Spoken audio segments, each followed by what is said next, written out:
शिवरायांच्या श्रद्धांजलीवरून ट्विटरवर वॉर। आधी राहुल गांधींचं ट्विट।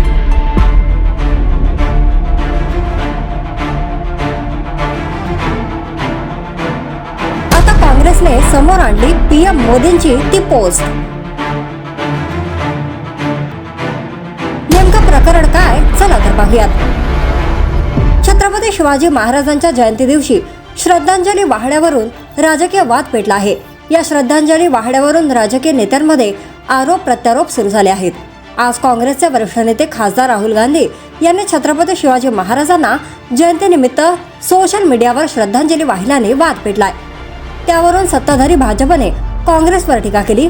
त्यानंतर आता पंतप्रधान नरेंद्र मोदी यांचं महात्मा गांधी यांना जयंतीदिनी श्रद्धांजली वाहिल्याची पोस्ट काँग्रेसने समोर आणली आहे। सत्ताधाऱ्यांचा आरोप काय? काँग्रेस खासदार राहुल गांधी यांनी छत्रपती शिवाजी महाराज जयंतीदिनी सोशल मीडियावर श्रद्धांजली वाहिल्याने सत्ताधाऱ्यांकडून जोरदार टीका केली जात आहे।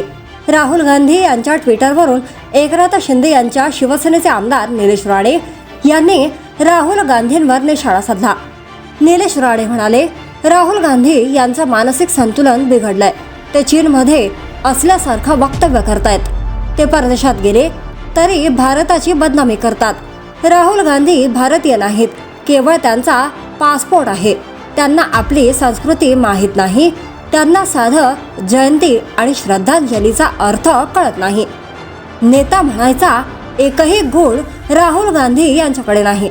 छत्रपती शिवाजी महाराजांचा अपमान केलाय, त्यामुळे काँग्रेस पक्षाने माफी मागितली पाहिजे। राहुल गांधींनी ही माफी मागितली पाहिजे असं ते म्हणाले। काँग्रेसने काय पलटवार केला? सत्ताधाऱ्यांच्या टीकेनंतर काँग्रेस आमदार विजय वडेट्टीवार यांनी सत्ताधाऱ्यांना जोरदार प्रत्युत्तर दिलं। विजय वडेट्टीवार म्हणाले, राहुल गांधी यांच्या ट्विटरवरून भाजपने टीका करणे त्यांचा हा दुटप्पीपणा आहे।